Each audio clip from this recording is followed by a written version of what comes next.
Hello, everyone, and welcome back to coverage of Grand Prix São Paulo.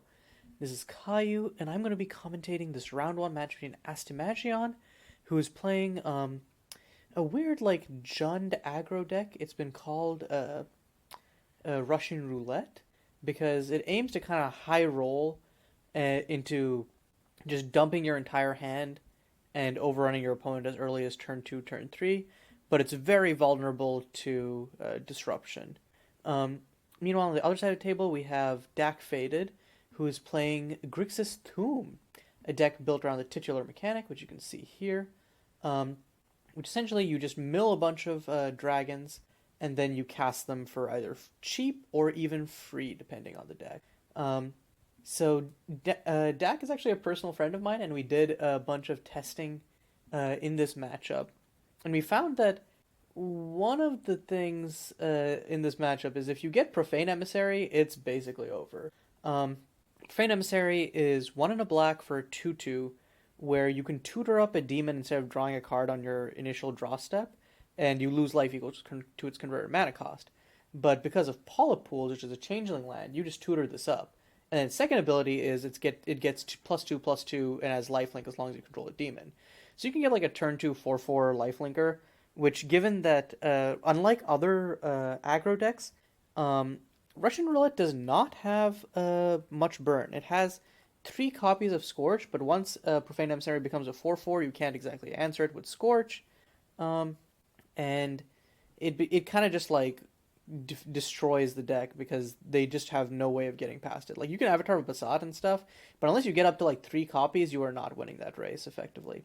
So Astimageon is going to go turn 1 Hierarch Ranger into a Silent Wanderer. Hierarch Ranger, obviously, a good mana dork here because you can use it to pump up the Silent Wanderer into a 2/2 while still adding mana. And then next turn you probably play like Avatar of Basad, Suitor of the Sea, and that's off to a quite a good start. Dak is going to be able to Dova's Ire something here. Looks like it's going to... Oh no, it's going to Beneath the Zedina instead. Looks like is going for a more proactive play rather than reactive. I do think that letting Asti get the extra mana here is a little bit worrisome.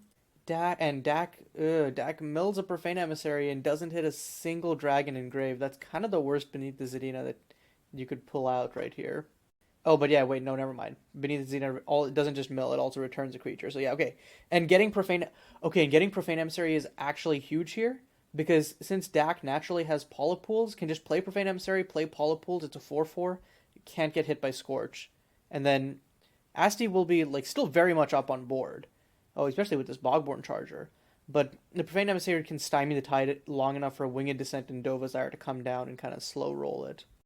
Okay, Asti playing the Banished Companion first. Interesting.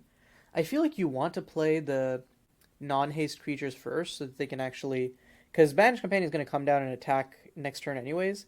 But you want to make sure that you play... I feel like you want to make sure to play these first so that you can get in the damage. Especially Suitor of the Sea. So that you can get in a bunch of... I actually really... Because Bogborn Charger giving all of your things haste means that if you like top deck an Umbra Goliath or something, you can kind of go nuts. Okay, he's gonna play the Bogborn. And Suitor of the Sea, just the incremental ping gets so good, especially in like Profane Emissary matchups where like there can be times where you just can't attack on the ground if they get like 2 Profane Emissaries down. But speaking of attacking on the ground, he's gonna hit Dak for 4 here, and this Pain Land is definitely a bit iffy as Dak's only source of black or red. He's gonna need it for Profane Emissary and Dova's Ire, but at what cost? Oh, but as I was saying, this is basically the best case scenario for Dak, at least pre-board. So you just play the Polypools, tap 2, Profane Emissary, um, and yeah, actually the best case would be if Dak had milled a few more, had milled 2 dragons off of the uh, Beneath the Zedina, could cast this Winged Descent for one mana off the Polypools and potentially kill either a Hierarch or a Bogborn. Probably the Hierarch, because then that's basically like that's destroying a creature while also just wastelanding them. But yeah, Profane Emissary is going to come down, puts up a chonky blocker here. Asti can still like attack around it, but this like again a 4/4 lifelinker for 2 is just so hard. Okay, Abandoned Monument here. Asti can kill the Profane Emissary here by post-combat scorching it, is essentially the idea. So you just attack in.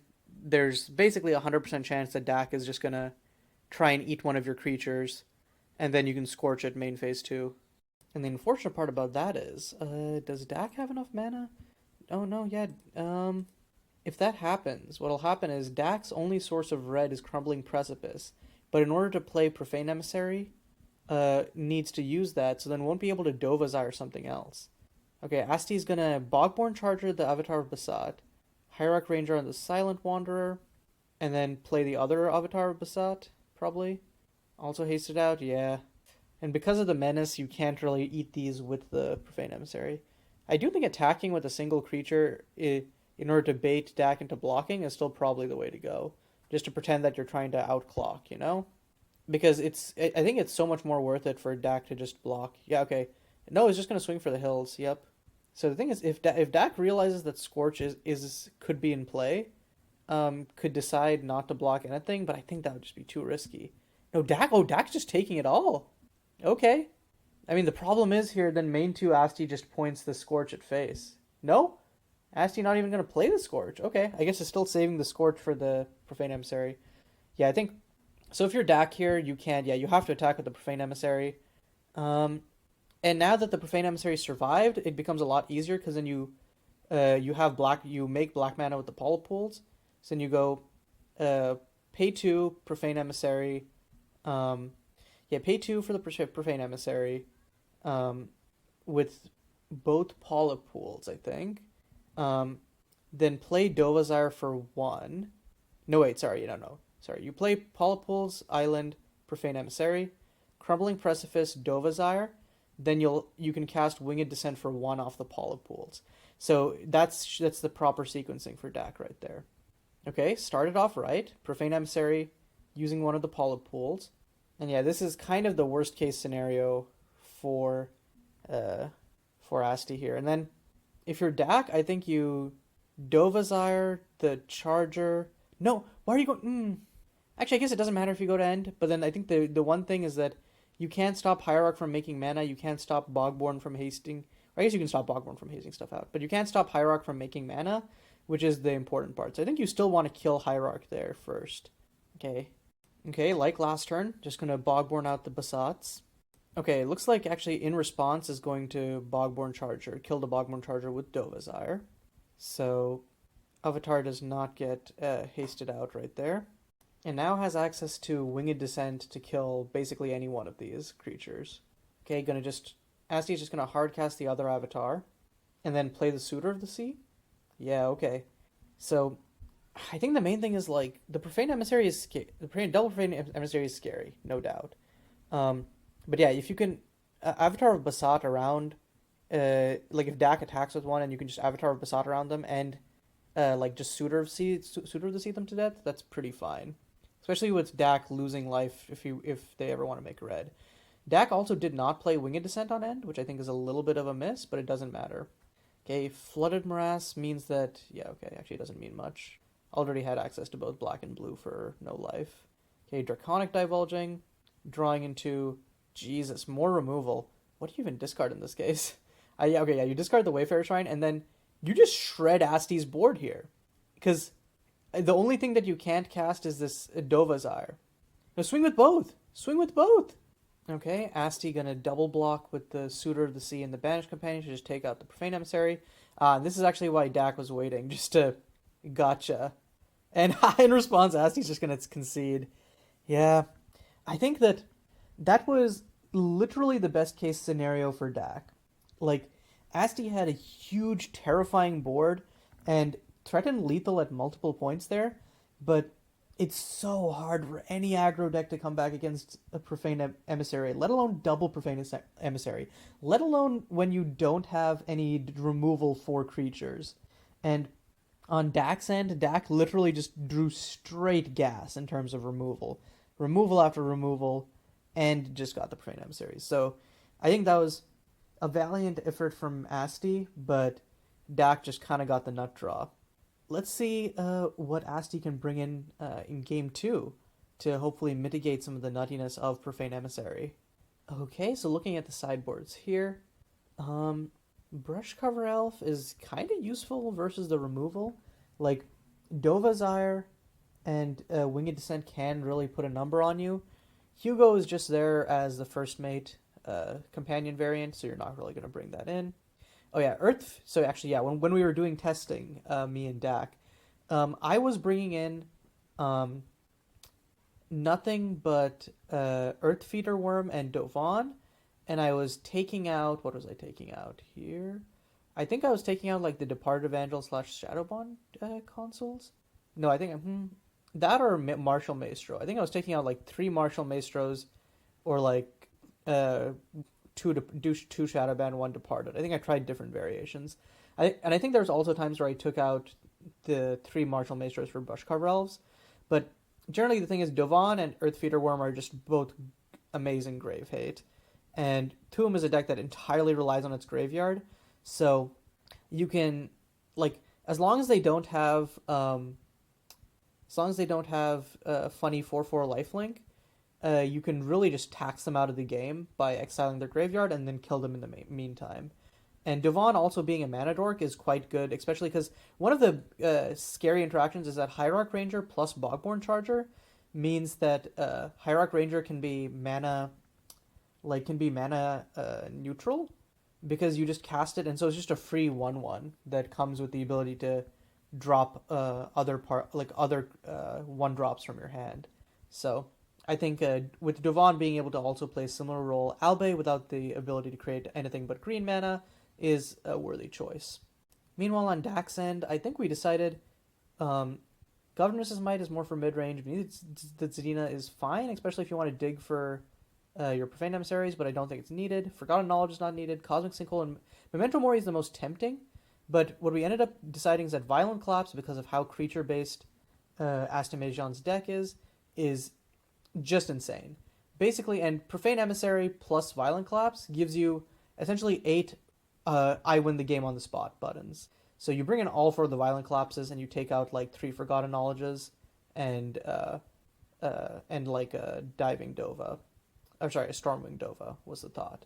And then you could take out like 2 more Stormwings for like Beneath the Zedinas. But yeah, that was our read on sideboarding. Let's see how it plays out in the actual games. So it looks like Asti on the play this time.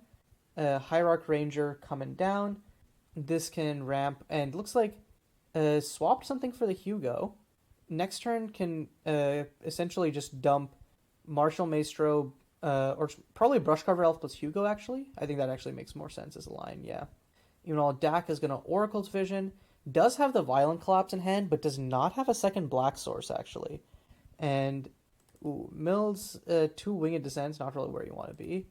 But actually, the Winged Descents, the Winged Descents are actually good, because this means next turn Dak can go Island, cast Draconic Divulging for 2, and then dig for a black source. Kept the Forgotten Knowledge in. Interesting. Maybe just because, again, it's another piece of digging that lets you find these Violent Collapses. Oh, Root Dancer is really good in this matchup, especially. It would have been amazing versus Dak's Fetch Land, but in general, Root Dancer just taxing your opponent is worth so much more than, like, the symmetry basically matters nil. So I 100% think, and like this puts Dak off of being able to cast turn 2 Draconic Divulging and then turn 3 Violent Collapse, and that, like, that swing I think is easily enough for Asti to just take this game if everything goes right. So yeah, I think the play from Asti either should be Brush Cover Elf, Root Dancer, and Martial Maestro, or it should be Hugo plus Root Dancer. And it looks like it's going to be the triple 1-drop play, which I think makes a lot of sense with Martial Maestro. Wait 1 sec. Okay, so the confusion here is that Hierarch Ranger's ability targets. Brush Cover Elf has this thing where it counters a spell or ability unless you pay 1. Asti did not have the mana, so how does it work if do you get the whenever Hierarch Ranger encourages a creature add 1 mana of any color if the encourage ability gets countered? So we're having a judge call on that right now. And man, that's why I think Asti could have avoided this by just targeting the Martial Maestro. But what I was saying before is that I think the triple 1-drop play makes a lot more sense when you have Martial Maestro, because now you're like, Next turn, you just like play Hugo and then swing with everything. And then Martial Maestro is effectively a 4-1. So just the little things like that. Also, I just realized it wouldn't matter if Hierarch Ranger had encouraged Martial Maestro because Brush Cover covers all your creatures. Instead, Asti should have just tapped it for mana with its normal Dork ability. Okay, so we're back from the Judge Call.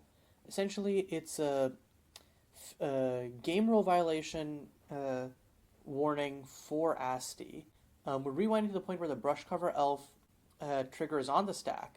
It counters the Encourage trigger. The Encourage trigger doesn't resolve, therefore Asti does not get the mana, and therefore Asti can't play Root Dancer this turn, which is huge because it means 2 less damage next combat because of Martial Maestro plus Root Dancer, and also means that Dak can untap and play Draconic Divulging here.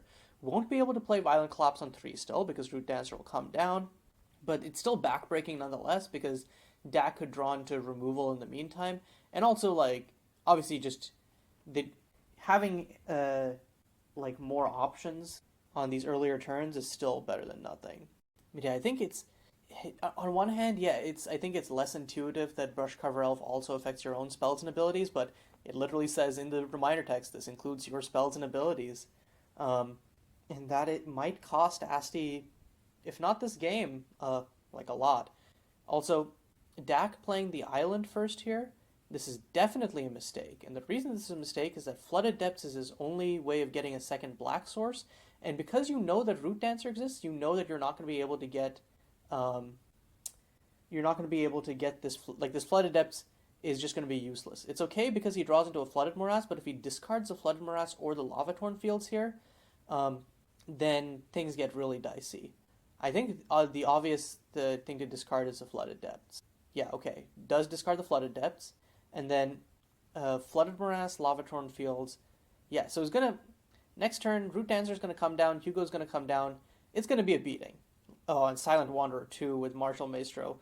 Like, I haven't calculated how much life Dak is losing, but it is a goddamn lot. Especially since now that Asti realizes that Brush Cover Elf works with Hierarch Ranger, can purposefully encourage something to essentially like pay 1 and then buff something.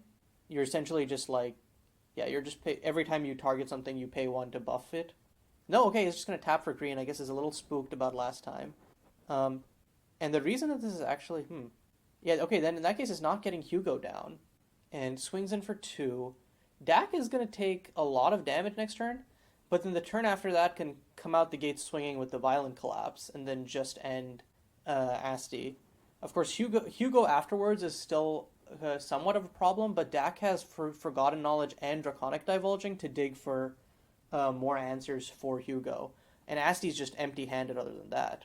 Okay, Dak plays a Lava Torn Fields, and then I think you just go Draconic Divulging for 1 here, because you have double Polypool, so yeah, that's an easy discard, and if you hit Winged Descent, you can kill Martial Maestro and save yourself a lot of pain.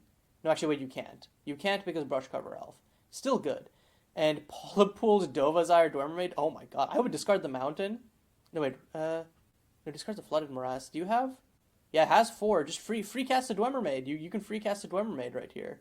And I think that Dak could miss it because I think that like it's not an intuitive line if you're a new player, but you just free cast a Dwemer and then have a good blocker here. And then next turn, oh no, does realize he's gonna get to free cast a Dwemer, and then next turn gets to violent collapse, into play a land and then hold up Dovazire and then kill Hugo, and I think the game is just over for Asti. Alternatively, Asti could just play Hugo here and then lose that and have Bogborn Charger, which I think Bogborn Charger is a far less scary threat alone than Hugo. And either way, Dak has removal plus Profane Emissary. So, like, yeah. I'm trying to think of... I just think Asti doesn't have outs here. Like, is this truth? Your out is hoping that Dak, like, horribly misplays somehow by, like, choosing to Dovazire next turn or choosing to Profane Emissary instead of Violent Collapsing, but I doubt that's going to happen. Oh, and Asti is going to play Hugo. And that could cost them. If they swing with everything here, the Maestro probably gets chumped and dies. And then Dak takes 8, which is still hefty, but not enough to really put Dak within, like, you're dead right here range. And this is definitely the problem if the deck doesn't get. I think Ambradu Goliath is really like the main reason that you're kind of turboing everything. Okay, Dak can attack with Dwemer Maidova. This makes sense because you want that extra 3 points of damage just in case. And then main two, drop the Violent Collapse. Yeah. And I think that this is just over at this point. Astimageon looking at their library and then conceding. Yeah. Whew. I think that was just. Those were very fortunate games for Dak and kind of very unfortunate for Asti. But I think it just comes down to that matchup like is like surprisingly difficult for Russian roulette because again, Profane Emissary and Violent Collapse more so, but Profane Emissary is still quite good, are both basically instant, like if they resolve and they get to stick around, like in the case of Profane Emissary, if they get to stick around for a turn, you just lose the game. So the and Dak was lucky enough to draw double Profane Emissary game one and a Violent Collapse in the opener game two. That's just how it happens. I think Asti's deck is still like very good, and can definitely like steal wins out of nowhere in like future rounds. So Asti's definitely still not out of contention. Um, and I'm excited to see Thu'um doing well as well because this is its last tournament in MSEM because the set that it's from, Skyrim World at War, is actually getting pulled from the format. So far, I think two out of the three decks, Tomb decks, I think there are three, um, are up a game. So we could definitely see Tomb making top X this time. So I think it's kind of like it's very like a not coin flippy, but like this is our largest MSCM GP, so it's really hard to predict what's gonna trickle down to the top because there's so many explosive decks, and it really just comes down to in some of these matchups how the hands go, as we saw. But yeah, that's enough speculating about the future. I'll see you then in round two. But until then, this is Caillou signing off.